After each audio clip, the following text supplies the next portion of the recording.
Puji Tuhan, Shalom Bapak Ibu Saudara. Shalom. Sekali lagi Shalom. Shalom. Kita bersyukur kepada Tuhan buat hari ini, amin. Hari yang baru, berkat yang baru yang Tuhan limpahkan dalam kehidupan kita. Kita mau bersyukur sebab kita memiliki Allah yang baik, Allah yang luar biasa, Allah yang sangat mengasihi kita, amin. Kami berdoa Bapa di dalam nama Tuhan Yesus.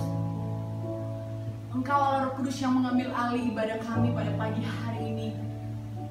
Engkau Allah Roh Kudus yang akan memberkati, akan mengurapi setiap kami semua yang ada pada pagi hari ini. Kami mau berdoa menyatukan hati kami di dalam nama Yesus. Setiap roh yang bukan berasal daripada Tuhan, kami mau usir jauh-jauh dari tempat ini di dalam nama Tuhan Yesus. Dalam nama Tuhan Yesus, biarlah Roh Kudus-Mu yang ada bertahta pada pagi hari ini dalam ibadah kami, dalam hati kami, dalam pikiran kami, dan dalam hidup kami Tuhan. Ini setiap pujian kami, ini setiap penyembahan kami kepada Tuhan.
siap untuk menyenangkan hati Tuhan pada pagi hari ini.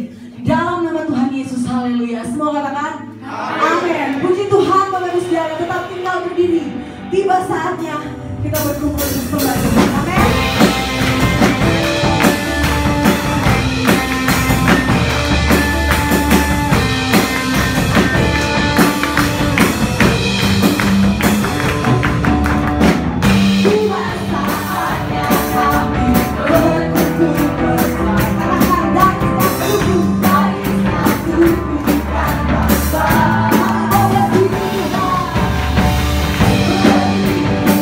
Ada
kami merasa bahwa cukup untuk kami menyembah dan memuliakan Engkau dengan segenap apa yang ada, dengan segenap kemampuan kami. Hari ini Tuhan, bahwa kami itu jauh lebih memahami kerinduan hati Tuhan, lebih daripada sekedar apa yang dapat kami lakukan. Engkau membawa kami Bapa untuk tenang di dalam hadirat-Mu dan mendengar suara Roh Kudus ketika Engkau membongkar semua hati kami. Kami tahu Engkau tidak sedang menghancurkan kami, Engkau sedang memulihkan gambar diri kami. Sebab itu Tuhan, kami minta Roh Kudus terangi akal budi kami dalam nama Yesus, dan tenteramkan kami, dan semua ego keangkuhan kami hancurkan, kami tundukkan di dalam hadirat Allah dalam nama Yesus. Dan semua suara-suara kegelapan saat ini kami bungkam di dalam nama Tuhan Yesus. Dan kemampuan kegelapan untuk mencuri kebenaran firman Tuhan kami patahkan di dalam nama Tuhan Yesus. Kami percaya Allah, Engkau ada di sini untuk setiap pribadi. Dan kami memberi hidup kami kepadamu di dalam nama Tuhan Yesus. Haleluya. Amin. Terima kasih, shalom semua. Puji Tuhan, pada pagi hari ini saya akan membawa saudara kepada sebuah perenungan tentang mengungkap sisi gelap karakter kita dan bagaimana mengakhiri perannya dalam hidup kita. Mengungkap sisi gelap karakter kita dan bagaimana mengakhiri perannya dalam hidup kita. Saudara-saudara yang kekasih, banyak orang gagal mengakhiri hidupnya dengan baik atau maksimal karena tidak mengenal dengan benar siapa dirinya, apa potensinya, apa yang ada dalam hidupnya. Dan di dalam firman Tuhan, tokoh-tokoh Alkitab, dari semua tokoh hanya 30% yang mengakhiri hidupnya dengan melakukan tugasnya dengan maksimal. Rata-rata 70% mereka adalah orang-orang yang sudah melakukan tugasnya, tetapi di akhir-akhir hidupnya mereka mengalami penurunan. Oleh sebab itu kita akan benar-benar mempelajari kenapa ini terjadi, saudara-saudara. Disebut sisi gelap karena kita tidak bisa melihat kesalahan kita sendiri. Dan hari ini kita akan mengungkapkan itu. Disebut sisi gelap karena kita tidak bisa melihat kesalahan kita sendiri. Nah, ini banyak kali diajarkan oleh orang tua, terutama oleh ibu-ibu. Perhatikan ini ya. Bayi yang baru belajar merangkak maju mundur, lebih banyak mundurnya. Dan kalau badannya sudah masuk ke kolong meja, makin mundur, lalu dia tidak bisa lagi. Dia makin mundur, maka dia terperangkap di bawah meja ini. Lalu muncul mamanya atau papanya dan angkat meja itu lalu dikeluarin. Dan kemudian kita ngajarin mukulin meja. Aduh, mejanya nakal ya, mejanya nakal, benar nggak? Kita sebagai itu, aduh mejanya nakal ya, mejanya nakal. Itu masuk di alam bawah sadar. Yang salah bukan meja, si anak itu yang mundur. Tapi kita memberikan budaya berpikir bahwa yang salah adalah meja. Jadi tidak heran apabila dalam kehidupan kita tidak bisa melihat kesalahan kita dengan benar karena budaya, kebiasaan untuk kita melihat kesalahan yang lain.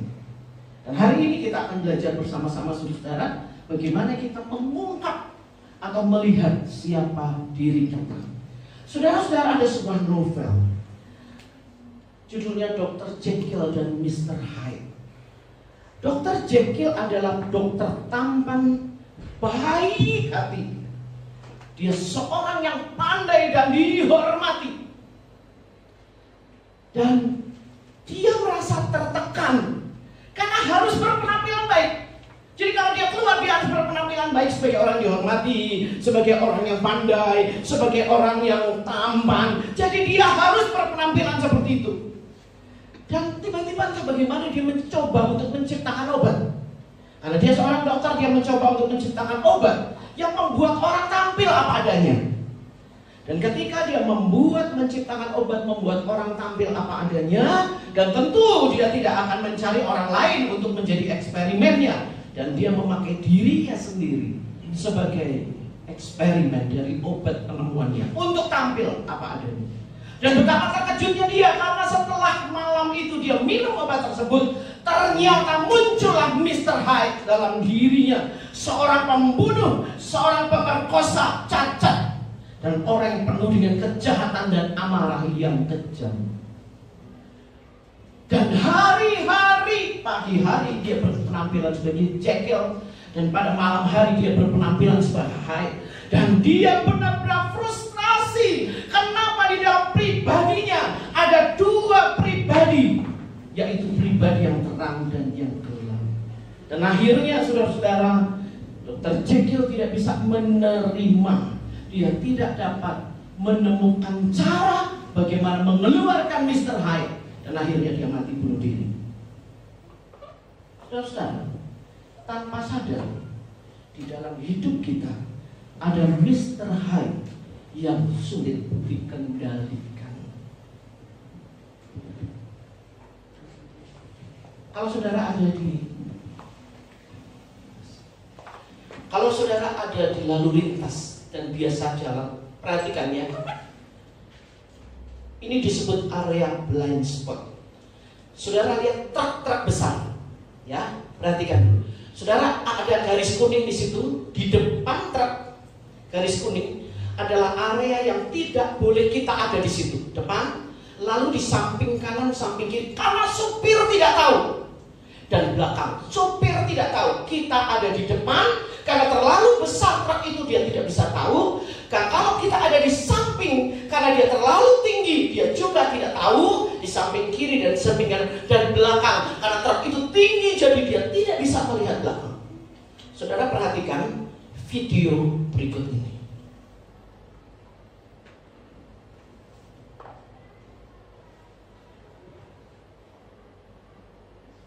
Saudara perhatikan, karena video ini singkat sekali.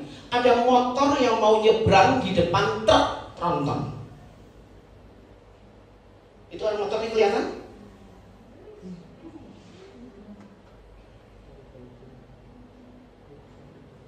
Dan supirnya jalan terus karena dia tidak tahu. Ini area blind spot. Jadi kalau saudara-saudara bawa motor, perhatikan, jangan mau ketika parkir lampu merah persis di depan truk itu, jangan. Itu bahaya. Jangan juga ada di sampingnya ketika tikungan. Karena begitu saudara pasang mobil di samping truk itu, lalu tikung, dia menikung, dia tidak lihat mobil, saudara akan kepepet. Dan kami pernah mengalami itu dengan saya dengan Ibu Ari. Ketika ada di dalam tikungan, di situ ada bis besar, dan akhirnya mobilnya diseret-seret, kami dijepit di antara trotoar, dan mobil itu diseret. Mobil besar tidak bisa lihat area blind spot, pinggir kanan, pinggir kiri, depan dan belakang. Jadi hati-hati. Dalam hidup kita, saudara-saudara, ada area blind spot yang tersembunyi, yang tidak bisa dilihat oleh orang lain. Kenapa disebut sisi gelap? Kita baca sama-sama 1, 2, 3.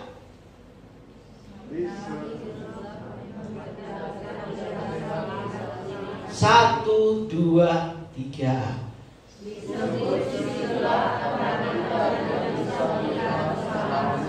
Sekali lagi. 1, 2, 3.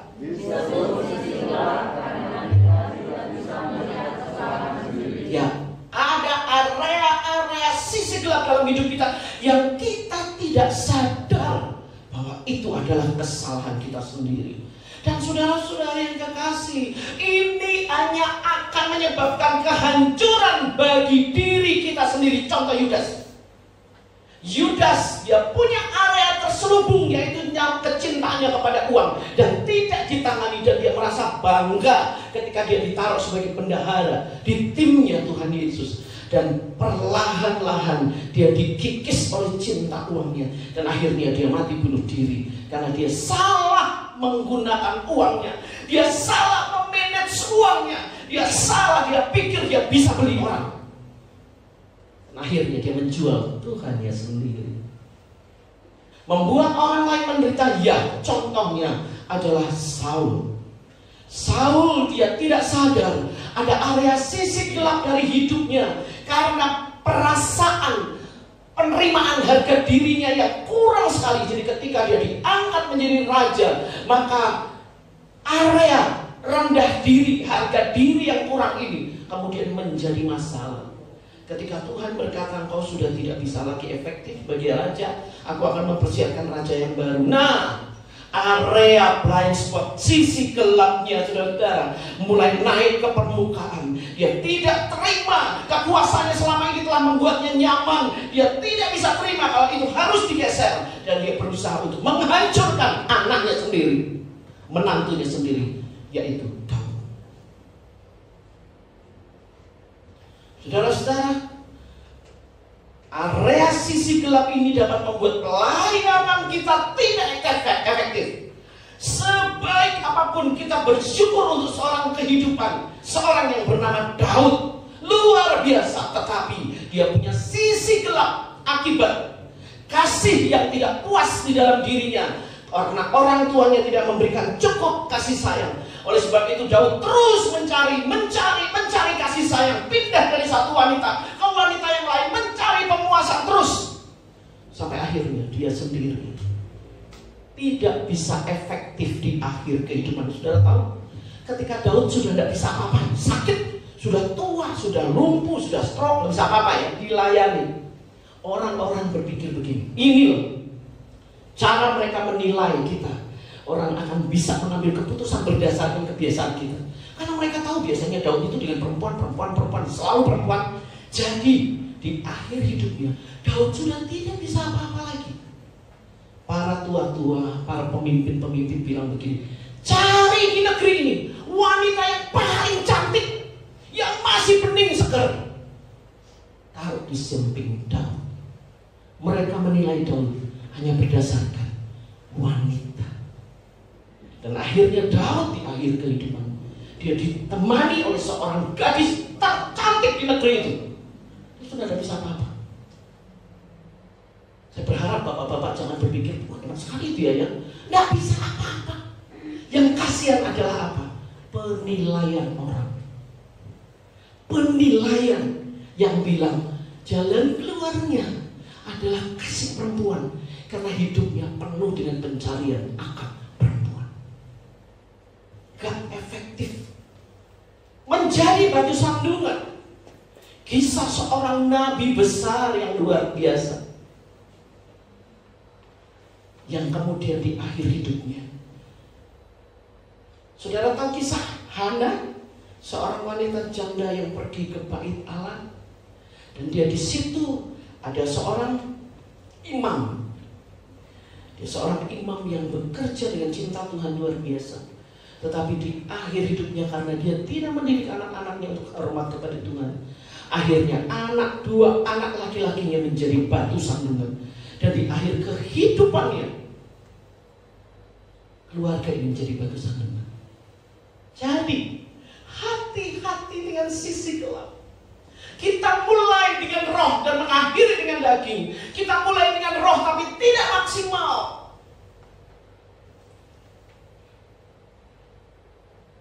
Saudara tahu kapal Titanic ada filmnya yang luar biasa. Baik sekali itu film. Fenomena gunung es. Dari jauh pemandangan itu bagus sekali. Gunung es yang bagus. Ketika mereka sedang menikmati, para penumpang di kapal pesiar itu sedang menikmati indahnya kerlip gunung es itu, tiba-tiba mereka bertabrakan. Jaraknya cukup jauh, gunung es masih di depan, tetapi kapal itu sudah membentur bagian bawahnya. Saudara, lihat, kita seringkali hanya melihat ini saja. Kebaikan, kecantikan, kehebatan, prestasi, nama besar. Orang melihat kita dari jauh, tetapi tidak tahu ada area gelap yang tertutup di sini, yang tersembunyi di sini, yang akhirnya justru menabrak kapal kehidupan kita sendiri. Fenomena gunung es. Begitu banyak sikap hidup kita yang tidak sesuai dengan kebenaran. Perhatikan ini, perhatikan. Saudara mulai koreksi diri, saya di mana? begitu banyak sikap hidup kita yang tidak sesuai dengan kebenaran. Ada 5 pilihan orang. Orang yang mengenal karakter kita yang sesungguhnya, tutup mulut dan merahasiakan demi pertimbangan tertentu. Ini rahasia. Karena dia pemimpin negara, rahasia. Tutup mulut demi politik. Yang kedua, orang yang mengenal karakter kita yang sesungguhnya, cerita kemana-mana tentang keburukan kita, dan kita terluka karena berita itu. Ingat ya, kadang musuh berkata benar tentang kita.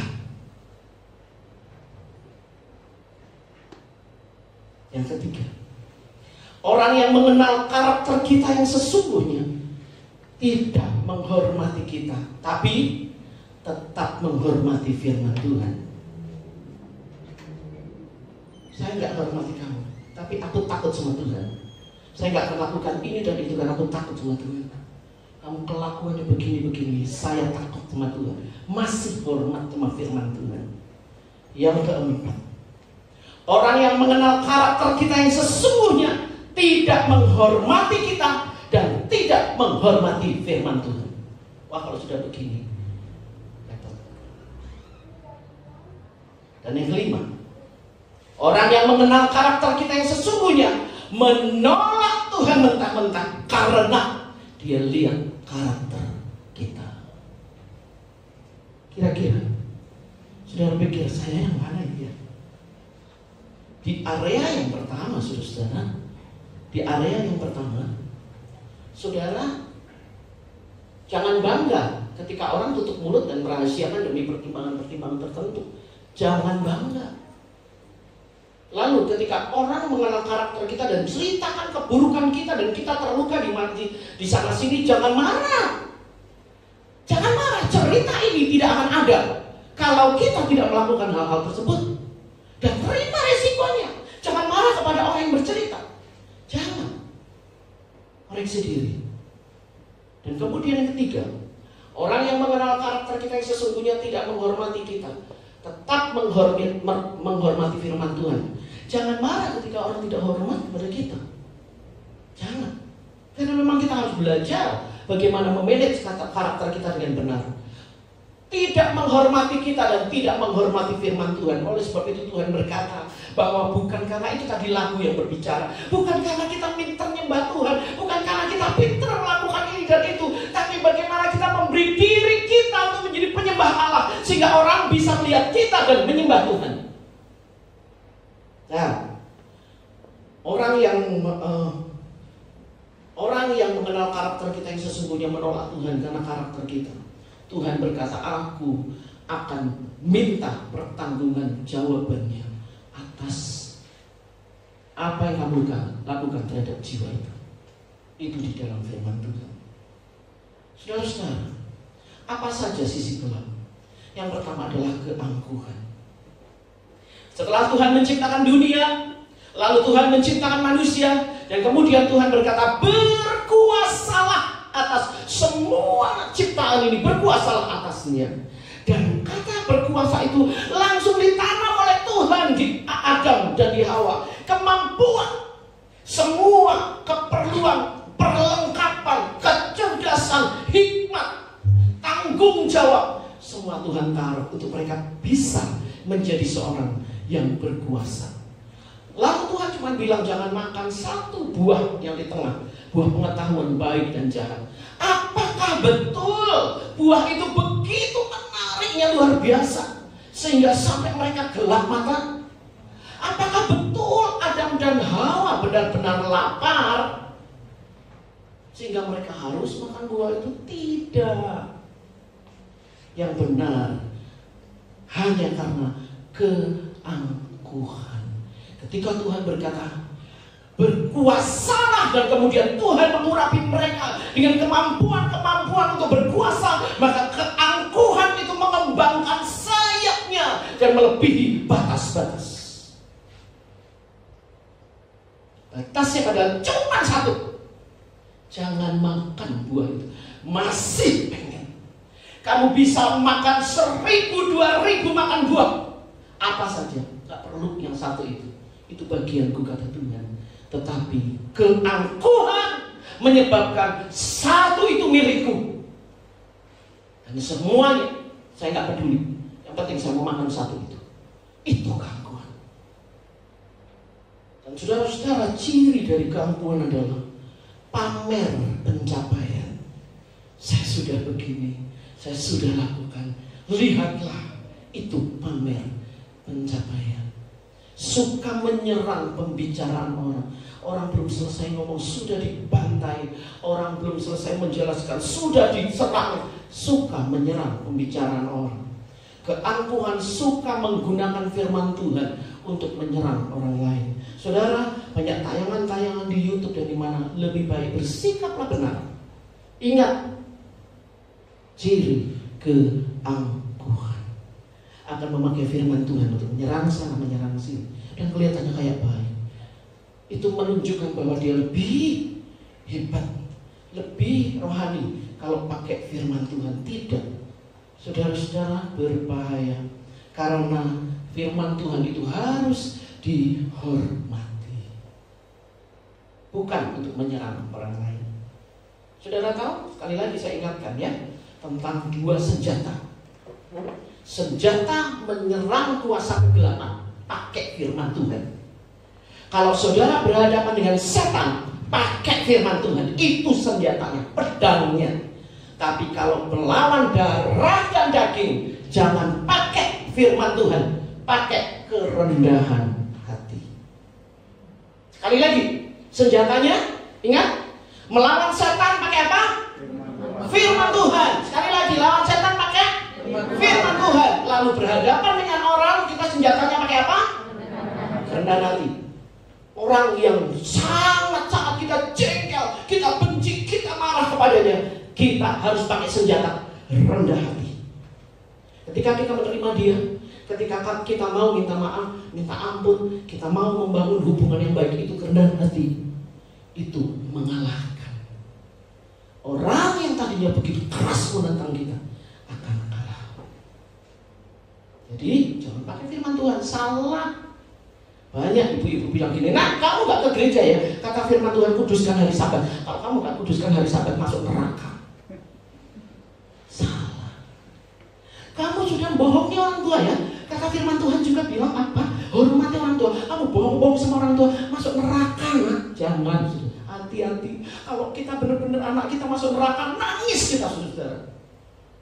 Banyak ibu-ibu di akhir hidupnya, ayah-ayah di akhir hidupnya berdoa, Tuhan tolong anak saya supaya mereka ketemu dengan Tuhan, jangan mereka binasa masuk neraka. Tapi waktu lagi muda-mudanya, orang tuanya bilang, masuk neraka kau nak, masuk neraka kau nak. Dengan menyerang pakai firman Tuhan, stop. Itu salah.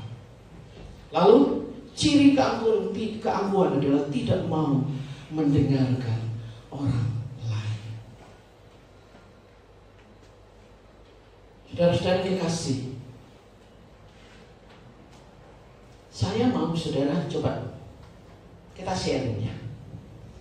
Banyak di antara kita yang mungkin dianggap anak baik. Anak baik, anak manis, enggak pernah melawan. Kata-katanya baik, diam. Karena dia dianggap anak baik, maka dia ngatur dirinya.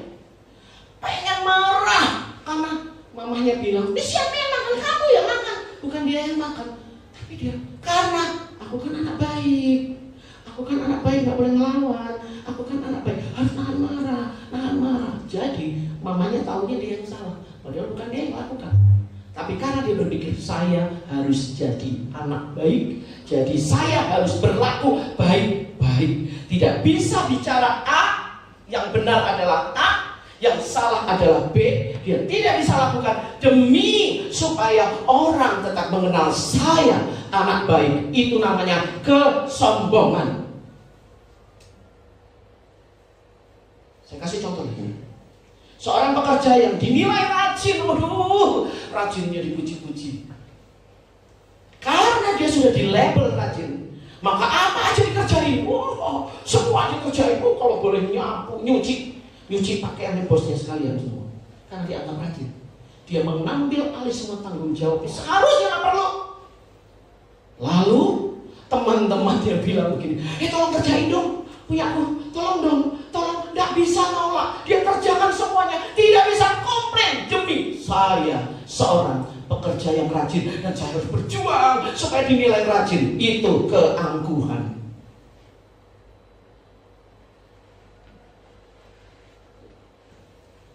Terkenal sebagai murid yang pandai dan dia ingin membuat orang tuanya bangga.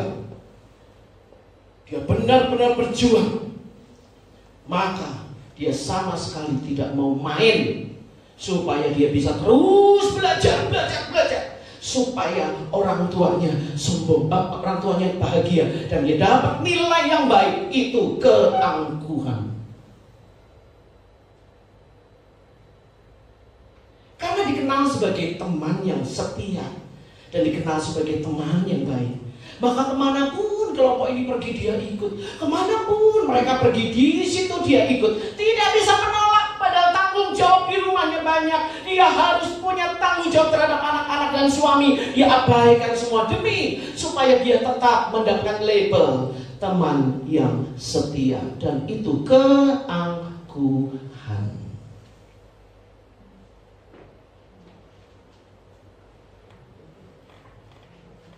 Sisi gelap keangkuhan. Amsal 11 ayat 2, jikalau keangkuhan tiba juga cemooh, tetapi hikmat ada pada orang yang rendah hati. Hati-hati saudara-saudara, orang-orang angkuh akan dicemooh. Ganjarannya dia hanya mendapatkan penghinaan. Orang bisa bersikap baik kepada orang angkuh hanya cari muka untuk mendapatkan keuntungan, untuk mendapatkan manfaat dengan dekat-dekat dengan orang angkuh. Karena orang angkuh suka dipuji-puji. Ketika dipuji-puji maka keluar ini, keluar itu. Maka orang dekat dengan dia untuk mendapat manfaat, tapi di belakangnya orang mencemooh. Kecongkakan mendahului kehancuran dan tinggi hati mendahului kejatuhan. Lebih baik merendahkan diri dengan orang rendah hati daripada membagi rampasan dengan orang congkak. Keangkuhan akan membuat kehancuran dan kejatuhan. Pasti.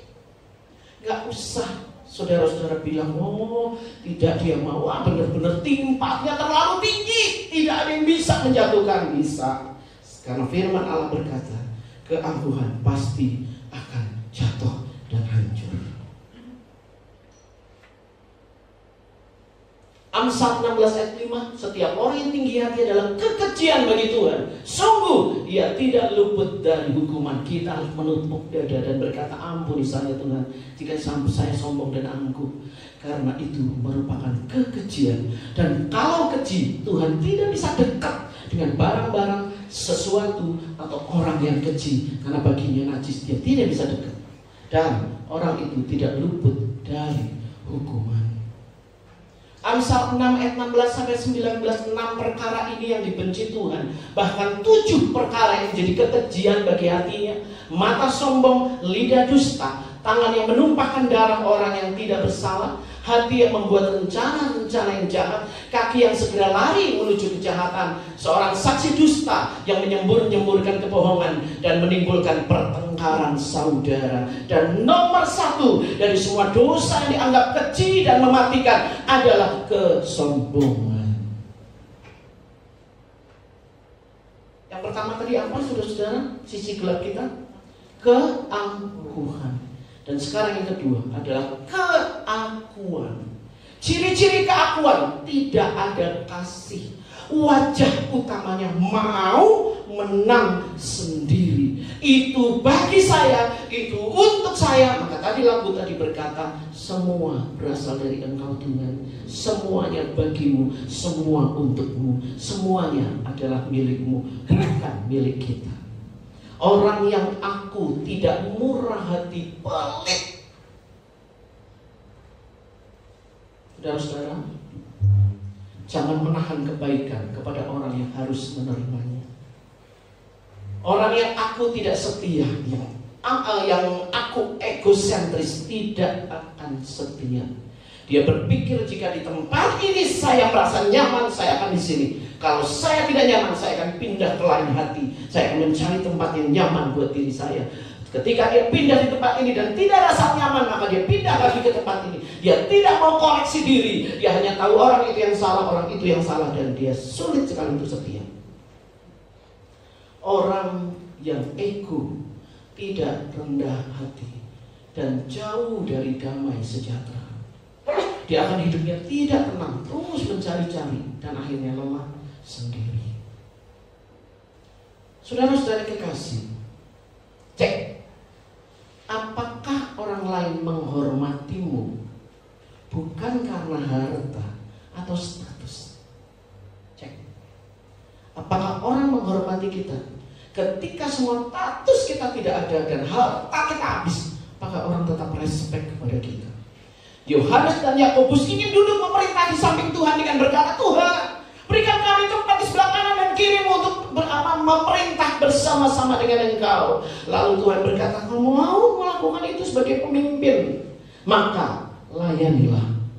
Jadilah orang yang melayani orang lain. Banyak sekarang gereja-gereja mulai melakukan pembasuhan kaki.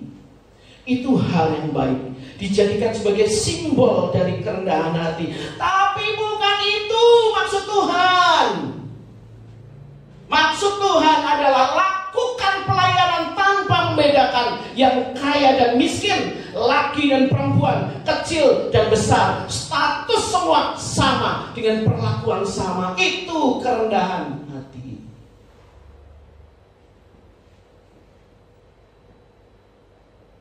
Dan tinggi hati mendahului kehancuran, tetapi kerendahan hati mendahului kehormatan. Saudara-saudara, keakuan akan hancur, dan orang-orang yang rendah hati akan dihormati. Roma 2 ayat 8, tetapi murka dan geram kepada mereka yang mencari kepentingan sendiri, itu ego atau aku, yang tidak taat kepada kebenaran, ego. Saudara, kalau tidak taat kepada firman Tuhan artinya ego. Dan kemudian taat kepada kelaliman, itu juga artinya ego atau aku. Sebab di mana ada iri hati mementingkan diri sendiri, di situ ada kekacauan dan perbuatan jahat. Percayalah, di mana kita ada dengan melakukan hal-hal untuk kepentingan diri sendiri, pasti keadaannya kacau dan penuh dengan kejahatan. Filipi 2 ayat 3 dan 4, dengan tidak mencari kepentingan sendiri atau puji-pujian yang sia-sia, dan janganlah tiap-tiap orang hanya memperhatikan kepentingan sendiri, tetapi kepentingan orang lain juga. Yang ketiga, yang pertama tadi apa? Keangkuhan. Yang kedua, keakuan. Yang ketiga, menipu diri sendiri dengan cara yang tidak elegan. Nipu diri sendiri dengan cara yang tidak cantik, yang aneh. Yeremia 17 ayat 9, betapa liciknya hati, betapa licik daripada segala sesuatu, hatinya sudah membatu. Siapakah yang dapat mengetahuinya? Kalau hati kita terus lakukan kesalahan, maka hati kita bisa membatu lama-lama. Jangan, saudara. Hati-hati. Amsal 16 ayat 2, segala jalan orang adalah bersih menurut pandangannya, tetapi Tuhan menguji hati. Oh, kita pergi ke sana, belinya di toko sana, supaya nanti saya dapat, nama, itu kan teman saya, supaya nanti ini dan itu. Tuhan menguji hati. Menurutnya itu jalan yang terbaik, tapi belum tentu. Tuhan tahu motivasi. Markus 17 ayat 21 sampai 23, sebab dari hati orang muncul dari situ dulu untuk jadi orang najis, tidak dari luar, tidak dari lingkungan, tidak dari mana-mana, muncul dari hati dulu. Timbul segala pikiran jahat, percabulan, pencurian, pembunuhan, perzinahan, keserakahan, kejahatan, kelicikan, hawa nafsu, iri hati, hujat, kesombongan, kebebalan. Semua hal-hal jahat itu timbul dari dalam dan perlahan-lahan muncul dari kata-kata keluar najis, muncul dari pikiran keluar najis, perasaannya keluar najis dan jahat, muncul dari dalam. Saudara-saudara, ciri-ciri menipu diri sendiri. Sudah tahu salah, kamu nyuri, ketahuan ada di kantongmu, bisa ngaku nggak salah? Enggak, ini dikasih. Enggak, sudah jelas-jelas itu. Enggak, bukan itu. Menipu diri sendiri dengan tidak elegan. Bertahan tidak mengakui. Itu sisi gelap, saudara. Berbohong walau hati tahu itu salah dan rasa tertuduh, tapi terus lakukan bohong. Tahu bohong, enggak benar bohong, benar. Dalam hati bilang enggak salah bohong, benar, iya benar, dia yang bikin kok. Aku tahu padahal bohong. Dan itu menipu diri sendiri dengan tidak elegan, licik, bermain tikungan. Caranya ngadepin orang ini sana, harus ke sana, harus dipuji-puji dulu. Udah dipuji-puji jatuhin, licik saudara. Tampil apa adanya, sederhana dan gak bisa rumit. Tuhan itu gak pernah rumit. Doa harus begono begini, mandi dulu 7 kali, harus ini di tempat sepi, harus tertutup semua, gelap. Enggak. Tuhan adalah hidup. Doa adalah hidupmu. Di mana kamu berada, Tuhan tolong ya, aku mau ke pasar, Tuhan cuma ketemu rekan kerja, Tuhan tolong terus, semoga jangan dibohongin. Itu doa. Tuhan gak pernah rumit kok. Jangan dibikin rumit. Gak usah licik, membesarkan kesalahan orang lain. Nah, ini yang meja nakal. Nakal kalau meja punya suara, saya dari tadi gak ngapa-ngapain, di sini aja diem. Anak itu yang mundur-mundur masuk ke dalam, kok saya yang disalahin. Besarkan kesalahan orang. Dan kalau dia sudah benar, oh ya baik, semua dari masalah ini dengan ini ya, kamu yang salah dan kamu yang benar. Ya, selesai. Sekarang berdamai. Ayo, kamu yang salah minta maaf, yang benar maafkan. Sudah berdamai, selesai. Ya, wah yang salah, aduh puji Tuhan, terima kasih ya kamu memaafkan, aku janji gak akan lakukan lagi. Si yang benar ini keluar dan dia ketemu sama satu orang, tahu gak? Dia yang salah, bener kan? Di sidang kita, bener dia, aku yang bener. Ketemu satu orang lagi, cerita lagi, kamu tahu gak? Kelakuan dia di sidang, ketahuan yang dia salah. Kamu tahu gak kisahnya? Enggak, dan juga ceritain. Gini, lengkap. Ketemu lagi orang yang lain, masalah sudah selesai, sudah clear, tapi merasa diri benar dan besarkan pengumuman kemana-mana, tunjukkan kesalahan orang, membesarkan kebenaran diri sendiri, memberi alasan, penjelasan untuk membenarkan diri. Kaum wanita dan kaum pria beda ya. Coba perhatikan, ibu-ibu perhatikan. Kadang-kadang suami kita tuh ngambil keputusan salah. Dan dia salah. Dia tahu, udah terlanjur ngambil keputusan salah. Sudah teken kontrak kerja 50 juta.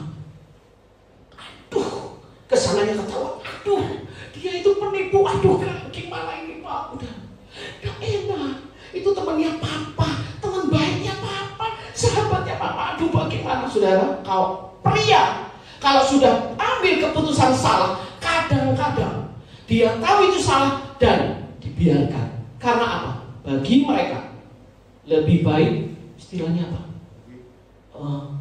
Kalau sudah meludah, jangan dijilat lagi.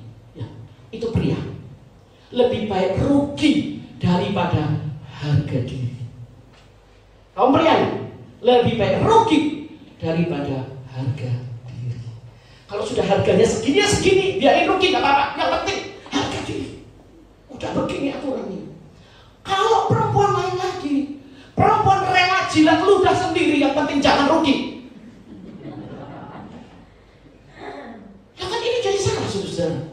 Jadi tentrama sebagai seorang istri. Ketika suami kita ngambil keputusan salah, waduh resikonya gini dan gitu, diam. Jangan bilang tak salah kamu Pak, tak benar kan aku kan benar. Jangan diam aja, diam. Karena ketika kita diam, luaskan hati untuk terima resiko. 50 juta hilang. 50 juta bisa loh Tuhan. Saya nyamperin orang lewat belakang, telepon sama dia, aduh om maaf, suami saya sudah salah ngambil keputusan, saya tahu, coba tolong dibatalkan ya om. Itu namanya jilat ludah sendiri, demi gak rugi. Tapi jangan, karena itu akan melukai harga diri suamimu. Dan istri-istri, suami-suami kita tidak pandai memiliki sahabat, tidak pandai mencari teman batinnya. Teman batinnya para suami-suami adalah istri. Dia bisa curhat apapun, sambil ngomel-ngomel, sambil nangis, sambil mangkal-mangkal, sambil banting-banting bantal. Dia bisa curhat apapun sama istri. Teman batiniahnya. Dia tidak mungkin curhat ke tetangga, ke rekan kerja, ke teman sahabatnya. Paling ngobrol tentang bisnis, ujung-ujungnya paling terakhir ngomongin istri jeleknya. Itu suami. Kalau istri, nomor satu dipikir penampilan, bajunya gimana, rambutnya gimana, kerimbat sana, kerimbat sini, makan enak, makan di sana. Yang terakhir urusan suami bawa mie goreng, padahal dia sudah ke pizza, sudah makan ke sana kemari, suami bawa mie goreng. Terakhir yang dipikirin suaminya. Istri memikirkan ribanya untuk dirinya sendiri. Kalau anak ya pikirin, dan kalau untuk suami ya. Ada beberapa istri yang memikirkan suaminya itu baik, tetapi kebanyakan begitu. Jadi teman batinnya suami adalah istri. Kalau dia lagi curhat, dan ini curhat yang menjengkelkan, ini orang menghakimi orang banget sih. Ih, jelek banget dia ceritain orang itu. Ya ampun, hati saudara sebagai istri tidak tenang. Diam. Jangan bilang kamu ya, jelek lo otakmu lo, porno. Ih, jelek ya kamu pikirannya, negatif aja. Jangan, diam. Karena istri-istri adalah teman batinnya. Untuk dia bisa curhat semua, diam aja. Berdoalah, Tuhan tolong ubahkan suami saya. Ketika dia sudah curhat, dia mereda. Baru tunjukkan, bukan ngajarin, tunjukkan sikap kita kepada orang yang dia cerita itu. Kita bersikap hormat, kita bersikap baik. Nah suami kita bilang, oh dia bisa hormat sama orang seperti itu ya. Bagus juga. Jadi lebih baik kita istri menjadi teman batiniah suami kita daripada suami kita mencari teman batiniah di tempat lain. Karena menjadi teman batiniah tidak pernah bisa diisi oleh laki-laki, hanya bisa diisi oleh wanita. Dan kalau dia tidak bisa jadi tempat curhat, istrinya tidak bisa jadi tempat curhat, seorang suami bisa cari wanita lain untuk tempat curhat. Suami-suami, betul nggak? Nggak berani, karena takut sama istri. Waduh, dominasi istri di sini kuat sekali ya. Tidak berani ngomong. Nanti WA sama saya dulu sih, tau nggak? Bener lu dulu. Kalau di rumah kalau saya lagi surat, istri saya sudah lebih nasihatin. Kata firman Tuhan ya Pak, jangan kamu begini. Katanya firman Tuhan, kamu harus begini. Diam. Udah. Suami tahu firman Tuhan tahu. Hanya dia cuma pengen curhat aja. Diam. Hati-hati saudara. Menyalahkan orang lain apa yang kita lakukan. Lagi jalan berdua, kesandung. Lagi jalan berdua, kesandung kita jatuh. Kita yang jatuh, kita yang nggak lihat batu, kita yang bilang, kamu sih ngobrol aja dari tadi, bukannya diem, makanya aku jatuh. Lo, kamu yang jalan, kamu yang nggak lihat batu, kenapa nyalahin orang yang ngobrol? Menyalahkan orang lain atas apa yang kita lakukan, lama-lama sikap ini akan menjadi kebiasaan. Raja Saul, dia tidak taat kepada Tuhan ketika dia mengambil peran sebagai seorang imam, dan langsung ditegur oleh Nabi Tuhan. Tapi dia bilang begini, kamu harus menuju tunjukkan rasa hormatmu. Ini rakyat-rakyatku semua. Aduh, gara-gara kamu ngomong begitu mereka gak hormat. Tolong tunjukkan respect, hormatmu kepadaku. Aku raja mereka, tahu gak? Jadi ikut sama aku. Ikut sama aku. Supaya rakyat tetap menghormati aku. Raja Saul mengaku salah, tapi tetap ingin kelihatan benar. Apakah itu ada di dalam kita?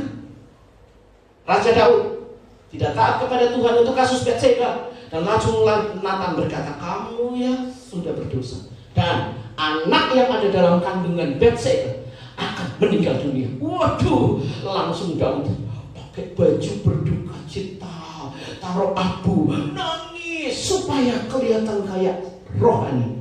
Padahal Tuhan sudah bilang anaknya akan mati. Gak usah mengubah-ubah hati Tuhan dengan melakukan berpuasa luar biasa. Terima saja, aku salah Tuhan. Engkau mau hukum seperti apa, aku terima. Gak usah harus kelihatan semua orang sampai dan berani masuk kamarnya sedang doa puasa. Itu keangkuhan, menipu diri dengan tidak elegan. Daud mengaku salah, tapi ingin kelihatan tetap rohani. Hidup dalam sisi gelap ini, saudara.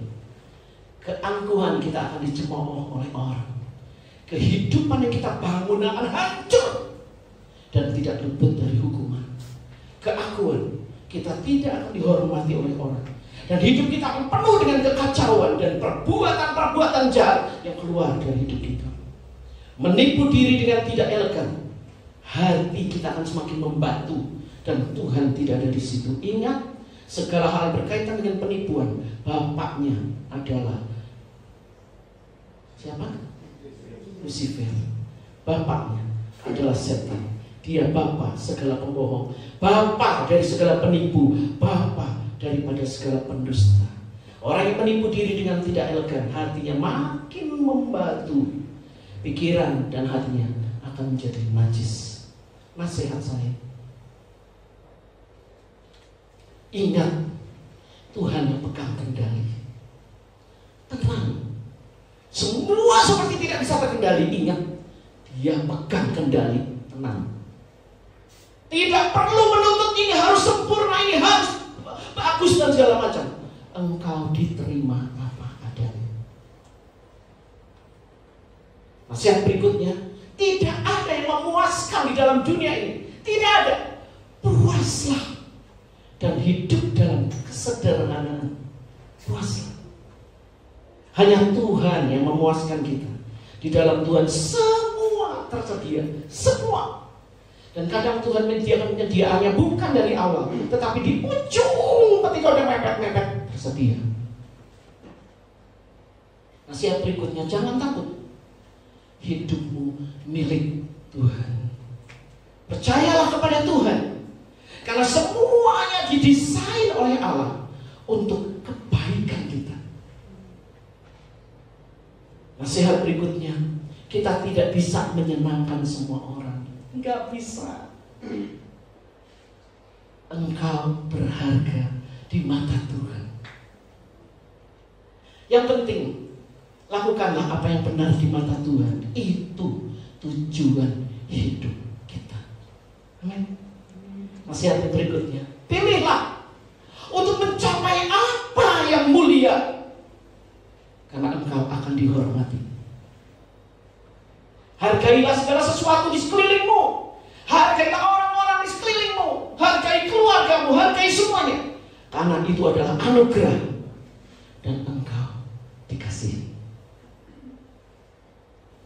Penyelesaiannya dari sisi gelap itu, akui kita memiliki sisi gelap.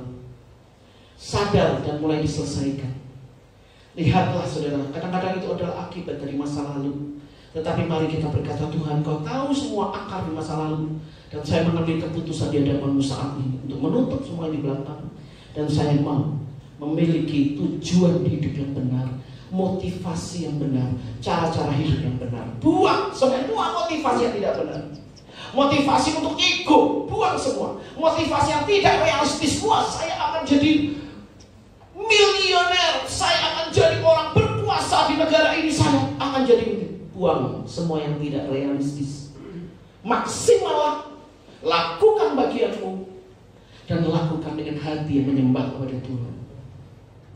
Serahkan hidupmu kepada Tuhan dan percayalah rancangan Tuhan atas hidup kita. Mau seamburadul apapun kita berasal dari mana, mau seberat apapun saat ini kita sedang berjalan dalam padang gurun, mau seperti apapun, Tuhan berkata, engkau berharga di mataku.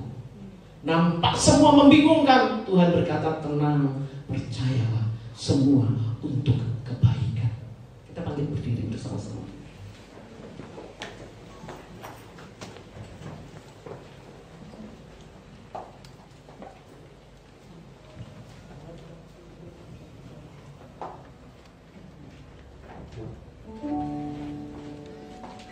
Saudara-saudara semua tunduk kepala dalam situasi yang hening pada saat ini. Mari kita merenungkan firman Tuhan. Ada sisi gelap dalam kehidupan kita, yaitu keangkuhan, keakuan, dan cara-cara menipu diri yang tidak elegan. Seakan-akan kita menjadi orang yang baik, benar, dan itu bukan cara yang baik. Kita tahu itu, dan tapi kita terus melakukannya berulang-ulang. Hari ini mari kita datang kepada Tuhan dan akui, Tuhan, saya punya sisi gelap dalam hidup saya, dan saya mau membereskannya di hadapan-Mu.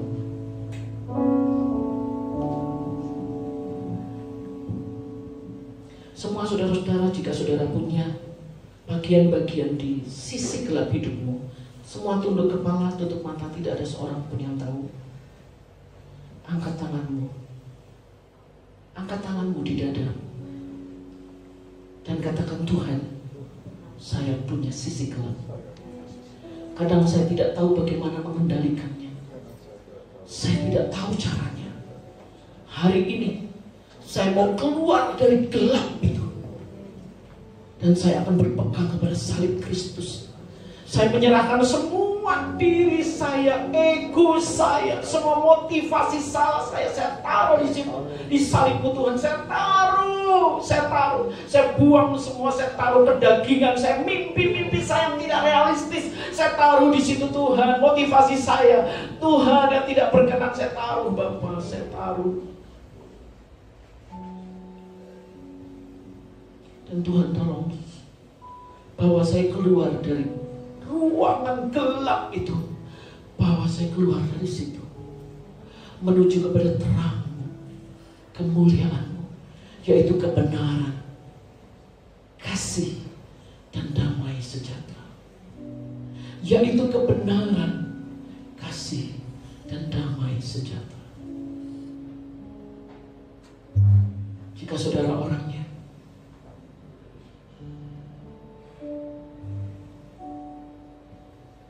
mari berdoa di hadapan Tuhan, menyerahkan semua keangkuhan, keakuan, dan cara-cara menipu yang selama ini terpelihara sekian lama. Tertutup rapat, tetapi Roh Kudus singkapkan itu, dan saudara merasa nyeri dan pedih di hatimu. Itulah saatnya Roh Kudus sedang bicara.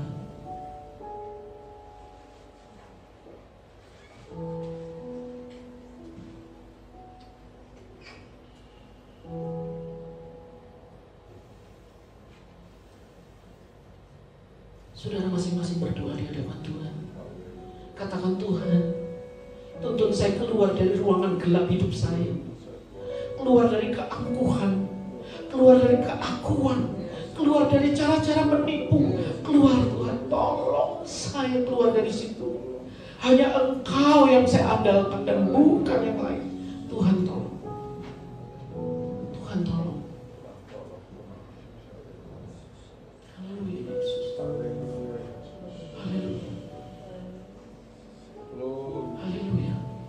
Dan kalau saudara benar-benar sudah memiliki komitmen di hadapan Tuhan untuk keluar dari sisi gelapmu dan menyerahkan hidupmu kepada Tuhan, mari kita bersama-sama nyanyikan lagu ini. Mataku tertuju padamu, segenap hidupku kuserahkan kepadamu.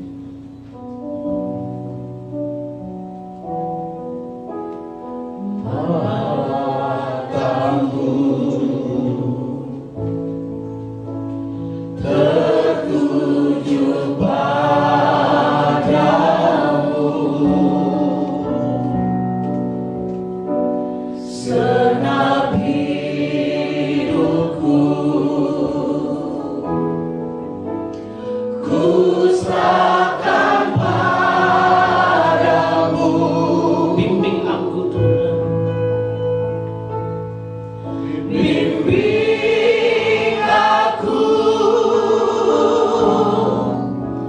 masuk rencana-Mu, untuk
keakuan dan cara menipu dirimu. Bawa kepada Tuhan, bawa terus tertuju kepada Allah. Serahkan semua kepadanya, serahkan semua. Bimbing aku masuk rencana-Mu, untuk membesarkan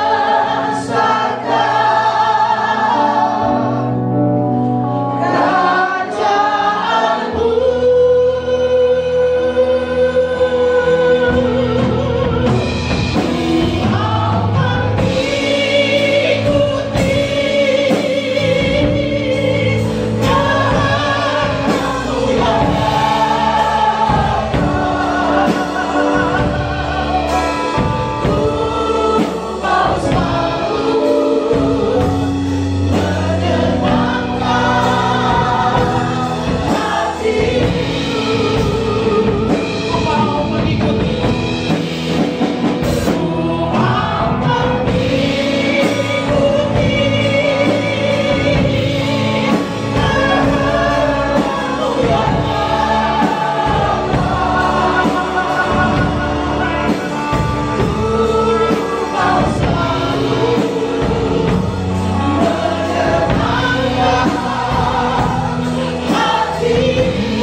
Dengan iman Tuhan Yesus Kristus sedang berdiri di depanmu, dan dengan tindakan iman saudara berkata, ini sisi gelap saya Tuhan, keangkuhan, keakuan, dan cara-cara saya menipu diri saya sendiri dan menipu banyak orang di sekeliling saya. Saya menyimpannya dengan cara-cara yang rapat, tapi saya malu dengan diri saya sendiri. Saya malu Tuhan. Serahkan kepada Tuhan. Serahkan. Haleluya. Haleluya. Semua tirukan doa saya pada pagi hari ini. Bapa di dalam surga, Engkaulah sumber terang. Dan hari ini kami melihat sisi gelap hidup kami. Dan sekarang kami tahu Engkau sedang membongkar di depan mata kami sendiri. Ampunilah saya Tuhan. Ampuni saya. Sekian lama saya memelihara sisi gelap itu. Hari ini dengan pertolongan Tuhan, dalam nama Tuhan Yesus, Engkau mencabut sisi gelap itu Bapa.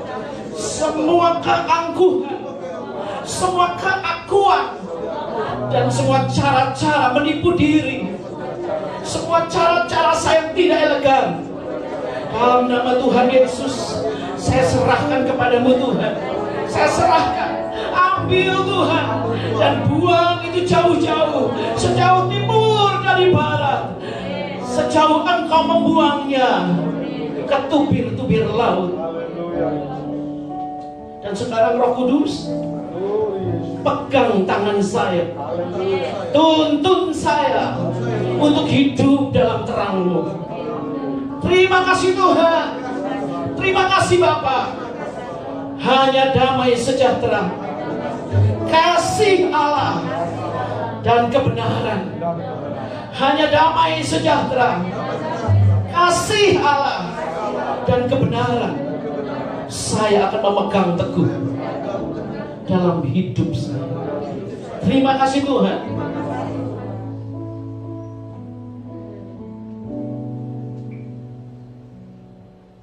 Pimpin saya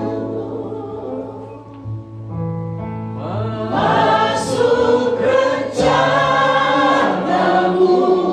Pimpin kami Bapa untuk masuk dalam rencana-Mu. Untuk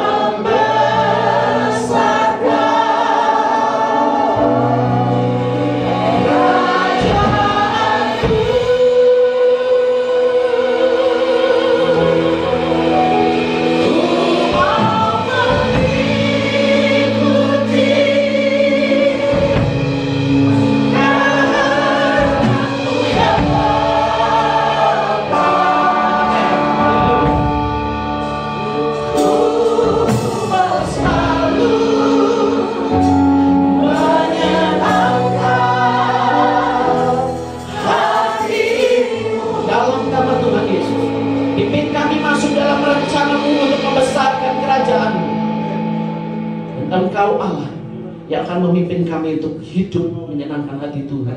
Dalam nama Tuhan Yesus, semua yang telah menyerahkan hidup dan dirinya ke dalam tangan Kristus, katakan haleluya, amin. Tuhan memberkati. Silakan duduk.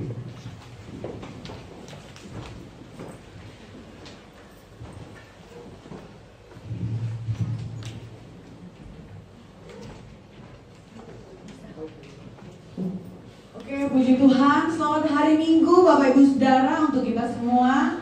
Tuhan memberkati kita semua yang datang pada pagi hari ini. Kita semua adalah jemaat-jemaat yang setia di dalam Tuhan, amin.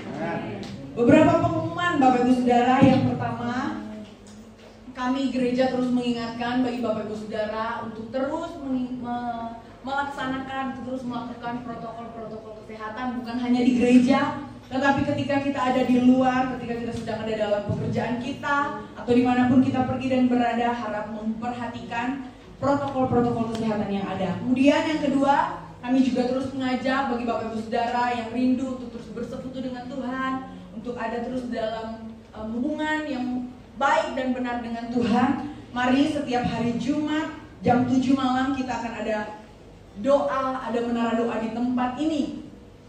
Dan kita akan melaksanakannya juga dengan protokol-protokol kesehatan. Ada beberapa pengumuman tambahan. Yang pertama, kita akan terus mendukung di dalam doa untuk pembangunan rumah Tuhan yang ada di depan. Kalau beberapa minggu kemarin Bapak Ibu Saudara memperhatikan, setiap kali kita ibadah, ruangan ini sudah tidak cukup menampung jemaat-jemaat kita karena kita banyak jemaat-jemaat yang baru, banyak oikos-oikos yang baru yang mau datang ke tempat ini. Mereka mau datang mencari Tuhan. Kita juga sebagai gereja Tuhan, kita harus memberikan yang terbaik untuk Tuhan. Amin. Kita doakan biar pembangunan yang ada di depan, khususnya atap yang ada di depan, itu bisa segera tutup. Terus yang kedua, khususnya buat panitia pembangunan, nanti jam 6 ada Zoom bersama dengan panitia pembangunan yang lainnya.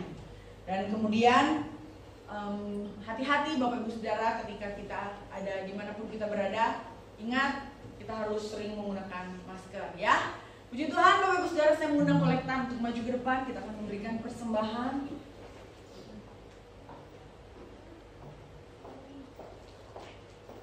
Mari kita mempersiapkan persembahan kita Bapak Ibu Saudara.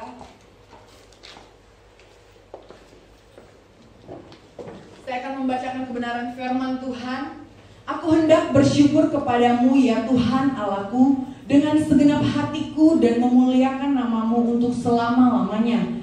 Hendaklah masing-masing memberi menurut kerelaan hatinya. Janganlah dengan sedih hati atau karena paksaan.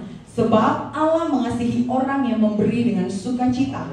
Dan Allah sanggup melimpahkan kasih karunia kepadamu, supaya kamu berkecukupan di dalam segala sesuatu dan berlebihan di dalam berbagai kebajikan. Amin. Kita mau mengaminkan setiap kebenaran firman Tuhan. Mari kita berdoa. Terima kasih Tuhan Yesus buat hari ini, buat kebenaran firman-Mu yang sangat memberkati kami. Terima kasih Bapa, kami bersyukur sebab Engkau adalah Allah yang baik dalam kehidupan kami. Saat ini kami mau belajar beri yang terbaik buat Tuhan. Kami mau membawa setiap persembahan kami, setiap korban untuk pembangunan rumah Tuhan di tempat ini. Kami mau belajar memberi dengan sukacita dan dengan kerelaan. Sebab kami tahu ketika kami memberi untuk Tuhan, kami tidak akan pernah berkekurangan, melainkan Tuhan akan mencukupi apa yang menjadi setiap kebutuhan kami. Terima kasih Tuhan, kami siap memberi untuk Tuhan. Haleluya.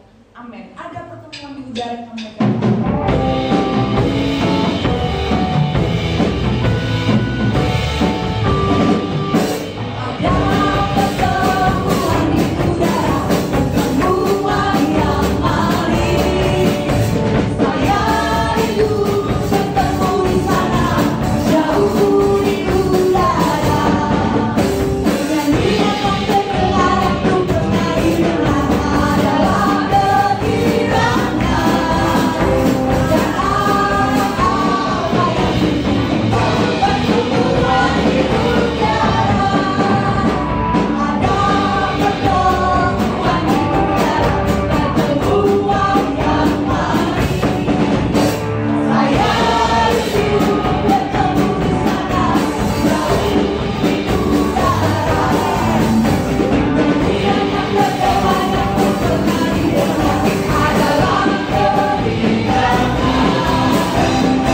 Engkau Allah yang mulia, Engkau melebihi segala-galanya, Engkau maha kuasa, Engkau Bapa yang kekal, Raja damai.